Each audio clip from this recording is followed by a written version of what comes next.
People have asked me what's the toughest part of the Robin Hood Half Marathon from my point of view, and I guess the answer to that is not knowing what the toughest part of the Robin Hood Half Marathon is going to be.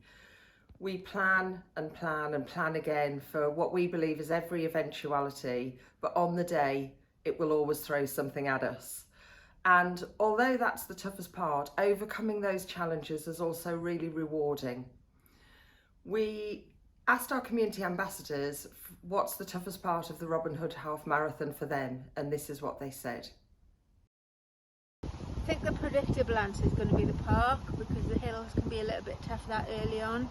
But for me, the toughest part is when you hit Castle Boulevard and you sort of know you're near the end, but there's still quite a way to go. You get a bit of help at the end of Castle Boulevard. For anybody who's done it before, they'll know that that's where NWR set up the cheering point and disco. But for me, that bit always feels quite tough, even though it's flat. For me, the toughest part of the course is just after the castle, where you go through the park section.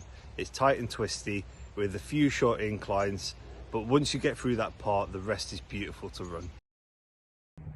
The toughest part of the course for me is actually Abbey Bridge at 10 miles. Whilst the park and Woollerton Park are hilly, you kind of know what's coming.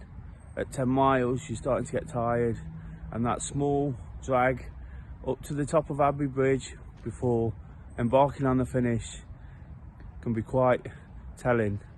But once you've mastered it, you know you're almost there. The toughest part of the course for myself is hitting the park estate.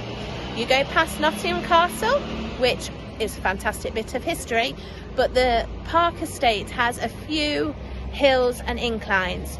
So if you're pushing for a personal best, know that once you get through that challenging section, you'll hit Derby Road, which is a fantastic downhill section of the course, and you can catch up on your time or just enjoy that downhill.